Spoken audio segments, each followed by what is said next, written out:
กำลังเฮ็ดอีหยังอยู่เนาะนี่เนาะโดยตามมันเห็นสบายดีเนาะสบายดีเพิ่นกำลังถนอมอาหารกำลังสิประยุกต์เฮ็ดทางนี้ยายก็เพื่อพ่อยายพี่น้องก็สบายดียายโอ้ยเนาะเป็นที่ใดคือเห็นเฮาคือตกใจแท้กี้นี่ตกใจแล้วแหละคิดฮอดแหละบ่เห็นมาหาแรงว่านในจมว่าโอ้ยบ่ยันปากไปบ่ว่ะเอาไปเอายังลงก่อนปึ๊บ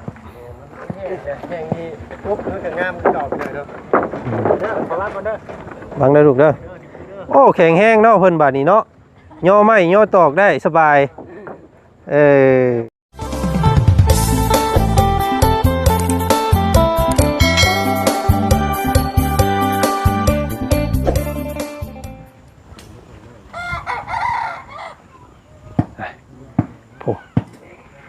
กำลังขมุกขมุมอยู่พี่น้องในทางนี้เนาะ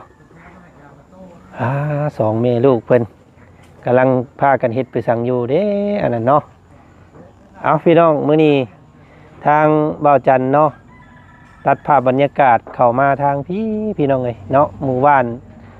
อะไรพี่น้องเลยเนาะใกล้บ่ไกลกับบ้านของน้องหัวเพิ่นนี่แหละเนาะมื้อนี้เห็นทางบ่าวเพิ่งเคยลาเฮาได้นัดหมายกับสายทรงไม้ว่าท่านพี่น้องเลยไม้กำลังมาเนาะป้าโทษผู้พี่น้องเลยเต็มคันรถเอิ้นเทินอยู่เนาะรถเจ้าเก่าเจ้าเดิมพี่น้องเลยเนาะป้าคงเขตนี่มีแต่เจ้าเดียวนี่แหละพี่น้องเลยเนาะทรงไม้อยู่บ่เศร้าเนาะพี่น้องเลยเนาะกะ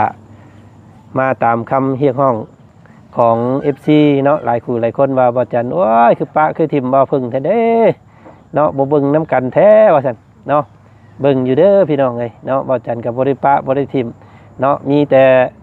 คอยเบิ่งห่างๆเนาะให้เพิ่นเติบโตไปด้วยตัวเองว่าซั่นซะจังเป็นคนที่ว่าเก่งเนาะพี่น้องเนาะนี่แหละในอะไรมันบ่ถูกบ่หยังก็บ่จันก็สิบอกเคยสอนเอาเนาะเพราะว่าทุกคนบ่มีไผถูกเบิดพี่น้องเอ้ยเนาะมีผิดมีพลาดกันเบิดเนาะก่อนอื่นคือเข้าไปเบิ่งไปส้มคลิปนี้พี่น้องกราบทักทายสบายดีเนาะพ่อแม่พี่น้องเบิดสู่คู่สู่คนเจอกันกับบ่าวจันอีกแล้วเนาะอยู่ในช่องของเจจันเด้อเนาะมื้อนี้ก็มาเบิ่งสเปคใหม่บ่าวเพิ่งเคยลาเพิ่นพี่น้องให้สร้างเพิ่นประเมินให้ว่าซั่นเนาะตะกี้บ่าวจันว่าสิประเมินให้เพิ่นอยู่แต่ว่าสร้างเพิ่นประเมินให้ก็สิเป๊ะกว่าเนาะจังได๋ก็ลุ้นเบิ่งนํกันสิเป็นเคสหนึ่งเด้ออยู่นี่พี่น้องเลยเนาะมีการปลุกสร้างเฮือนซ่านของน้องต้นกล้าหรือว่าน้องแล้วพี่น้องเลยเนาะมาเบิ่งมาส้มกันมื้อนี้ใหม่มาเลยเด้อพี่น้องเนาะเขาเบิ่งเขาส้มน้ำกันไปพี่น้อง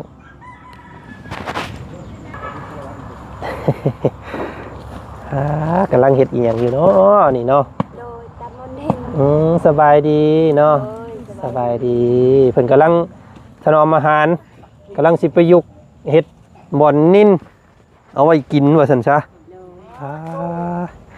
เนาะน้องน้ำเพิ่นพี่น้องเลยนี่ผู้ทางนี้ยายทางนี้ยายก็เพื่อพ่อยายพี่น้องก็สบายดียายโอ้ยเนาะเป็นที่ใดคือเห็นเฮาคือตกใจแท้กี้นี่ตกใจแล้วแหละคิดฮอดแหละบ่เห็นมาหาแรงว่านในจมว่าโอ้ยบ่ยันปากไปบ่ว่ะบริป้าเนาะนี่แล้วเบิ่งความคืบหน้านี่แหละพี่น้องเอ้ยเห็นไหมเห็นต่อมาไปซี่เดี๋ยวก็เข้ามาเบิ่งน้ำก่อนเนาะทางบ่าวเพิ่งเพิ่นเฮ็ดถึกต้องอีหยังอยู่บ่พี่น้องก็เลยแวะมาเยี่ยมเบิ่งน้ำมื้อนี้ก็ได้เนาะให้บ่าวเพิ่งเพิ่นดำเนินสบายดีพ่อประตูพี่น้องเอ้ยสีทนได้เนาะประตูสีทนโอ้ไม่มาเลยเนาะพี่น้องเอ้ยใช้สารอันนั้นอ้ายไปทางใดมื้อนี้อันเด้อยู่พุ่นคือกันเอาอ้ายเพิ่นเป็นพ่อสร้างน้ำเด้อขอเฮ็ดน้ำเพิ่นพอได้เงินซื้อกินเด้หั่นเนาะเพราะว่าอยู่บ่มีเวียกเฮ็ดขอเฮ็ดเป็นลูกมือเพิ่นให้เพิ่นให้มื้อละ40มื้อแสนก็เอาเลยพอได้จับไม้น้ำเพิ่นเนาะขอเฮ็ดน้ำเพิ่นนั่นเดี๋ยวลองเว้าน้ำเพิ่นเนาะพอเป็นกรรมกรให้เพิ่นพอได้ยืนมายืนตอกได้เนาะน้องน้ำเนาะ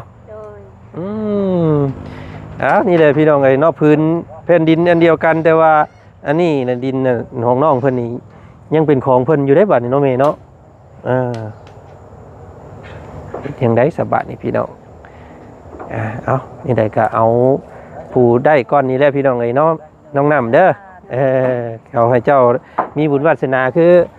น้องต้นกล้าคือกันเด้อเจ้าก็เด้อ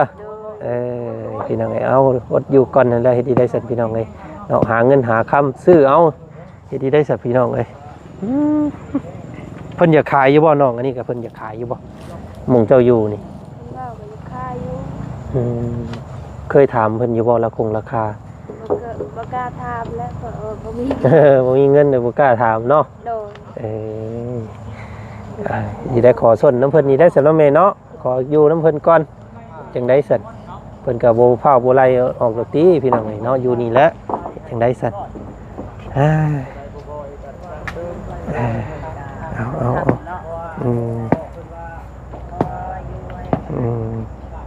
อยู่มานี่ก็จักปีแล้วก็แม่นี่เพิ่นให้อยู่นี่ฮอดแล้วบ่10กว่า8-9 ปีได้อยู่นี่เนาะ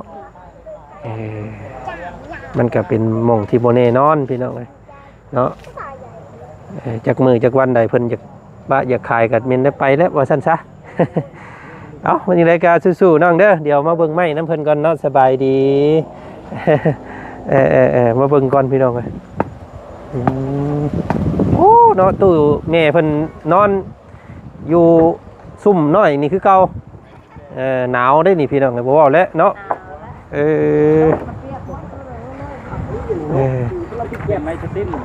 โอ้เป็นไม้ที่เพิ่น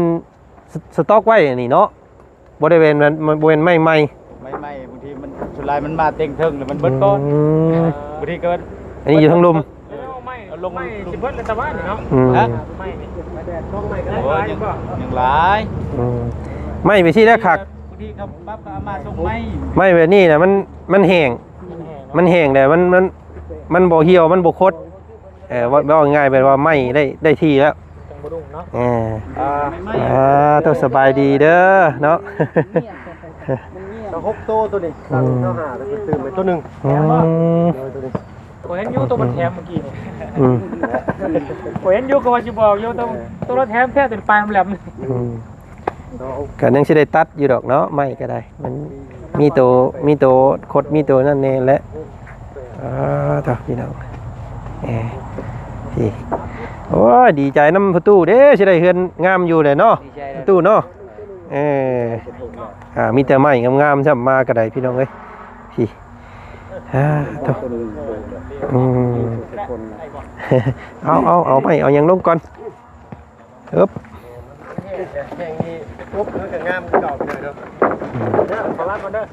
วางได้ลูกเด้อโอ้แข็งแห้งเนาะเพิ่นบาดนี้เนาะย่อไม้ย่อตอกได้สบายเนาะยังแบบกระเชะอยู่หน่อยนึงอันนี้พี่น้องไปอันนี้เพิ่นเป็นกกล้วยแต่มันโป่งนอขึ้นมาเนาะเพราะว่าเขาบริคุดออกเด้เอาพี่น้องเนาะมื้อนี้มาทักทายสบายดีอยู่บ้านน้องต้นกล้าเพิ่นเนาะไม่ตอกหอกตามมาแล้วพี่น้องเอ้ยบังได้เอาโอ้บังได้ระวังเด้อยังอยากกันเก่งๆหน่อยนึงเนาะแข่งเรายังบ่อยากเต็มเท่าปานใดต้องออกกำลังกายน้ำแต่ละมื้ออากาศดีมื้อนี้พี่น้องเอ้ยเนาะลมจ้อยนี่เสาเพิ่น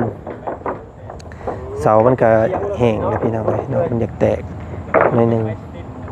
ส่วนมันแต่ว่ายังสิได้ตัดออกอยู่ดอกนี่เกี่ยวนึงบ่แม่นมันเบิดทั้งนั้นข้าวตามบ่มื้ออื่นมาได้อยู่บ่เฮือนน้องบุตรเพิ่นยังมาเบิ่งยังเว้าบ่ได้เนาะเป็นสร้างเจ้าเดียวกันนี่แหละพี่น้องไอ้สร้างวงเดียวกันเป็นอยู่บันดงนี่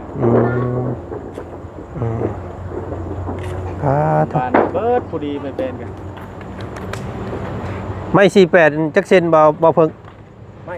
4899เพิ่นแถมตัวหนึงเป็น30 โอ้ จ้ะ พอเฮือนขนาดน้อยพี่น้องเลย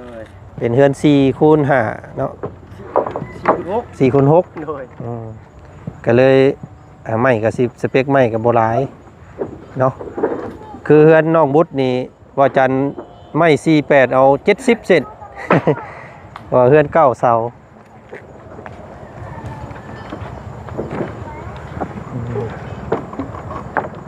เบิ่งเด้อเนาะตัวใดมันดอกมันยังกะบอกเพิ่นเปลี่ยนได้เบิ่งในตอนนี้เราได้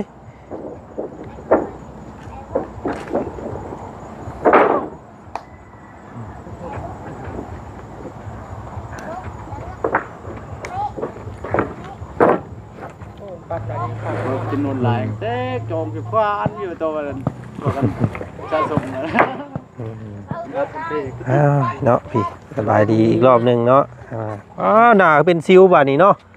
อยากเฮ็ดเอาคืออ้ายใดก็เห็นอ้ายมีสิวน้ำก็อยากมีน้ำบ่อนี่ น้องต้นกล้าเพิ่นนี่พี่น้องเอ้ยมื้อนี้บ่ได้ไปเรียนบ่ ไปหาตัวมือ โอ้หากะกลับมานี่ โดย วันศุกร์มื้อนี้เนาะ โดยมือละไม่ได้ไป เออ มือละสักเครื่อง สักเครื่องละวันอาทิตย์จะไปรวมเขา พอไปร่วมอีกคือเก่า โดยแต่วันจันทร์วันข้านหรอกเขาเห็ดคริสต์มาส โอ้เนาะเวดีคริสต์มาสเด้อขอให้มีแต่สิ่งดีๆเข้ามาเด้อบัดนี้เด้อ โดย เนาะเอาพี่น้องก็ติดตามเบิ่งอ้ายก็คือสิแหละเนาะไปทางอื่นแน่บ่ค่อยได้แวะเข้ามากัดโดนๆสิเข้ามาเทื่อเนาะ โดย มีแต่ให้เว้าเพิ่งเพิ่นนั่นแหละปุ๊บไปบัดนี้ไปนับไปยังเบิ่งครบอยู่บ่ไอ้อันนับเบิ่งน้ำไม้น้ำเว้าเพิ่งเพิ่น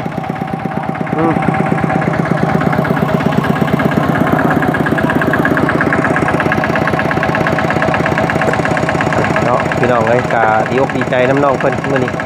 เนาะที่ว่ามีอ้ายและเอื้อยใจดีพี่น้องพ่อแม่ใจดีเพิ่นเพิ่นช่วยอุ้มชูเนาะแต่ว่างบก็บ่พวงบ่พอเด้อพี่น้องทางอ้ายเพิ่นแจ้งมาเนาะแต่ว่าก็ค่อยเฮ็ดไปเนาะถ้าผู้ใดอยากสมทบช่วยอ้ายเพิ่นเนาะเป็นภาคส่วนใดก็ได้พี่น้องเอ้ยเนาะอ้ายเพิ่นว่าเปิดยินดีเด้อเนาะบ่แม่นว่าเฮ็ดผู้หนึงผู้เดียวว่าซั่นพี่น้องเอ้ยเนาะผู้ใดอยากช่วยน้องเพิ่นเข้ามาเป็นสมทบในงบส่วนใดก็ได้อ้ายเพิ่นว่าเนาะซอยกันว่าซั่นซะเพื่อนนี่แนะนำทางบ่าวเพิ่งเพิ่นว่าให้เฮ็ดคือเฮือนบ่าวน้อยที่ว่าเพิ่นป่วยเป็นลมซักนะเนาะแต่ว่าเฮาเพิ่มผาเข้ามาอีกเนาะให้มันมืดกว่าหั่นเป็นเฮือนขนาดน้อยแต่ว่าเน้นหนาพี่น้องเอ้ยเนาะ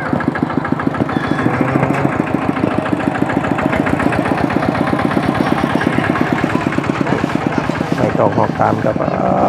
มาเลยเด้อพี่น้องเอ้ยครบเบิดบ่ว่าเพิ่งครบ เป็นแถมมาอย่างละโตลุง เป็นจังได หาคุณจิมาเป็นบ่ได้แถมมาให้ โอ้มันเพลงได้ตัวน่ะเส้นละ300,000บ่ได้ครบแล้วบ่นี่ โดยตัวนี้ครบแต่ว่ายังเป็นประมาณ20ปลายแผ่นจ้ะ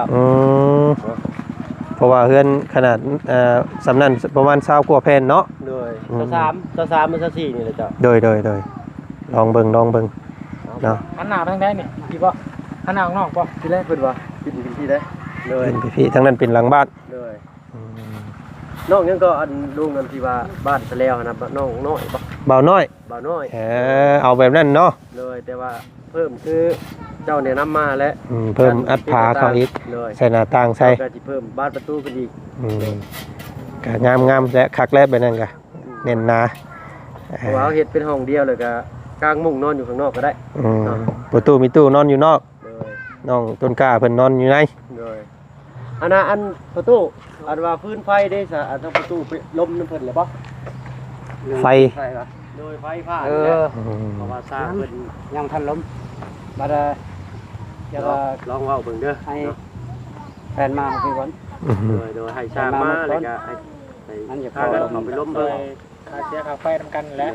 ไฟเพิ่น เพิ่นแล้วพุ่นแล้วเท่าทั่ว ทัวร์ไปแล้วบอกเพิ่นแล้ว ก็ซอยกันเนาะ เบิ่งอะไรก็ให้บ่เพิ่นจัดการ เลยสิได้อยู่ดอกพี่น้อยเนาะเป็นเรียกงานบ้านนอกต้นกล้าเพิ่นก็ เป็นงานรวมงานคือไฟจะเป็นบ่ร่วมกันเป็นพี่น้องกันบ่ก่อน ใช่ พี่น้องเพิ่นฮู้จักเพิ่นอยู่บ่ ไทยบ้าน ใช่ว่า แต่บ้านนี่ ขอน้ำเพิ่นนั่นแหละขอพื้นขอไฟก็สิซอยค่าพื้นค่าไฟให้ฉันบอกเพิ่นอย่างนั้นแหละเนาะ แต่ว่าเพิ่นว่าคนละจักเปอร์เซ็นต์ก็เฮา70เพิ่น30บ่หรือใดๆหั่นนะเขาใส่ไฟตลอดเนาะตัด เอาแบบว่าใช้ให้ใช้ตลอดเลยบ่ดึงออกมาเนี่ยนะคือสิให้เฉพาะเฮือนแล้วซื่อ เฉพาะเพื่อนแล้วนะจ๊ะ เออ อันนั้นไว้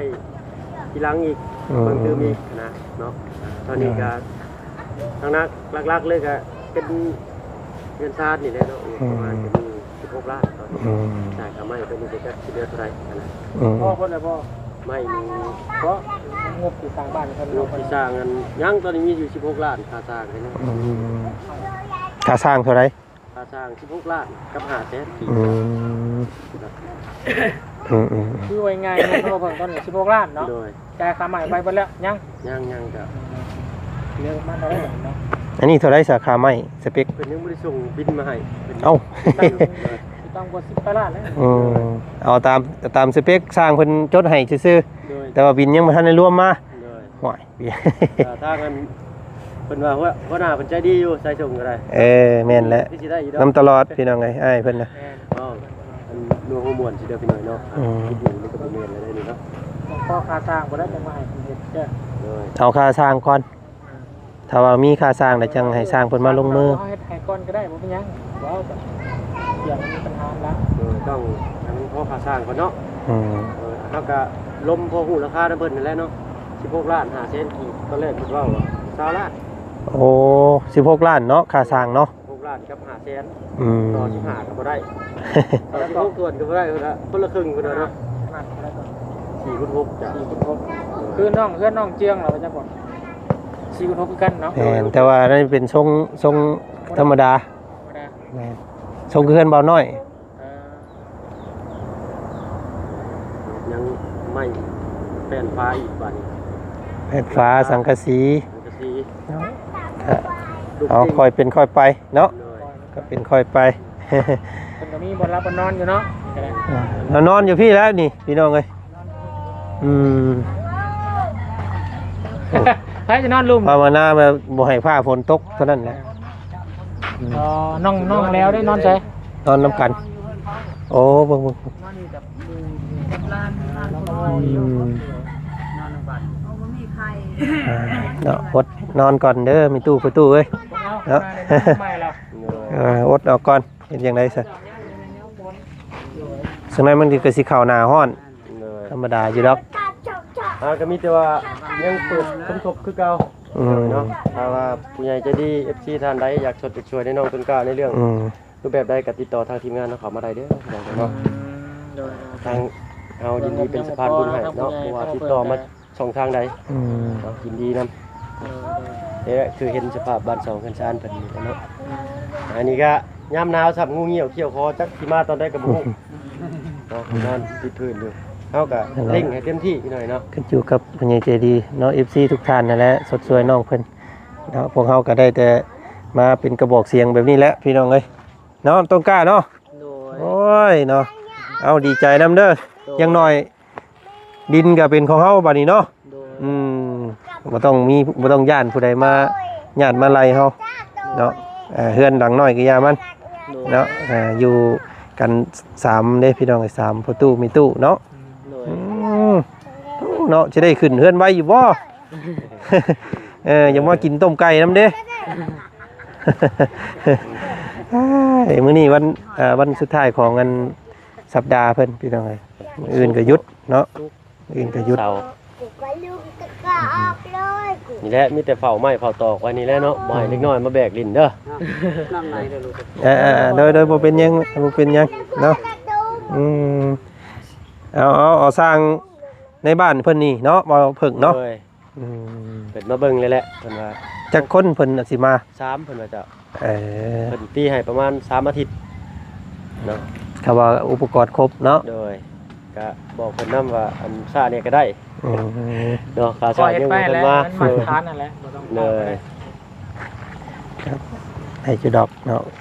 ทางคนบ้านใกล้เนาะมาโดย วัดอะไรน้อยเนาะ โดย เพิ่นว่าฮู้จักกันแม่ตู้อยู่เนาะอยากมันบ่ถูกบ่ต้องบ่งาม ติเอา ได้ก็ติเอาเนาะคนกันเองก็ติ กลับ ให้ครับ สั่งลัง สังลัง สั่งลัง ลังเลย คุณได้สังลังเนาะ เคยร่วมงานกันมาก่อนอยู่พี่น้องเอ้ยเอาติดตามเบิ่งน้ำกันอีกสร้างก็สีมือดีอยู่ได้ละเอียดเพิ่นเฮ็ดเนาะคักอยู่งามเอานั่นแหละซั่นทางบ่จันสิไปทางอื่นก่อนแม่เด้อเดี๋ยวสิเข้ามาเบิ่งใหม่อีกเด้อเพิ่นแล้วพี่น้องเอ้ยสร้างลงมือลงหยังพุ่นแหละเดี๋ยวติดตามเบิ่งอีกทางบ่เพิ่งเพิ่นก็บอกงานกันดังไม่ตลอดอยู่ดอกพี่น้องเอ้ยเนาะมีหยังมันเพิ่นบ่เข้าอกเข้าใจวงใดก็ถามได้เนาะเบิ่งนํกันนี่แหละปั่นกันเฮ็ดพี่น้องเอ้ย นั่นแหละแขกมานเนาะเนาะ เอา ขอให้ผ่านไปโดยดีพี่น้องเนาะ เลยเนาะ กันเป็นตัวซอยเบิ่ง ติดตามมึง เอาบ่มีหยังมาฝากใช่มื้อนี้บ่เพิ่งซื้อแนวกินมาให้เพิ่นอยู่บ่ บ่มาแต่พุ่นก็แล่นเลยไม่มาแล้วเพิ่นว่าเนาะ มารับไม้ก่อนมื้อนี้เนาะ ด้วย เอามื้อหน้าเด้อมื้อหน้าสิมาหาอันกินตำบักหุ่งตำบักทั่วนํ บ่แม่นว่าสิซื้อมาให้ได้พี่น้องเอ้ยมาหากินน้ำได้บาทนี่เนาะ บ่บุญมีขนมติดรถอยู่เดี๋ยวเอาขนมมาทางนอกโดย เห็นบ่เพิ่งเพิ่นว่าไม่มาแล้วว่าฉันก็เลยพากันแล่นมาเลยเนาะมาเบิ่งเอาดีใจน้ำเด้อไปเถอะพี่น้องเอ้ยเนาะสำคัญนี่คือห้องน้ำเนาะกินเคมีกุ้มพี่น้องไอ้แถวนี้เนาะ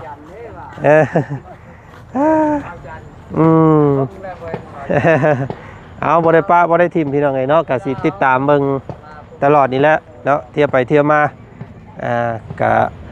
ทางบ่เพิ่งเพิ่นรับผิดชอบอยู่นี่เฮาก็ไปทางอื่นต่อพี่น้องไอ้เนาะปั่นกันเฮ็ดปั่นกันนั่นว่าซั่นซะเนาะปั่นกันรับผิดชอบเนาะให้เพิ่นรู้จักการเติบโตนะการรับผิดชอบหน้าเวียกงานนั่นแหละพี่น้องไป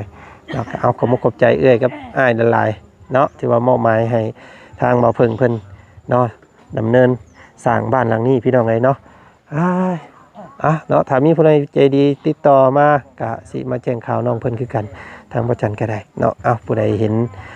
แล้วก็อยากช่วยน้องเพิ่นก็ยินดีเด้อพี่น้องเด้อเนาะเอาคลิปนี้ทางบ่จันขอตัวก่อนพบเจอกันใหม่สบายดีเนาะไปพี่น้องเอ้ย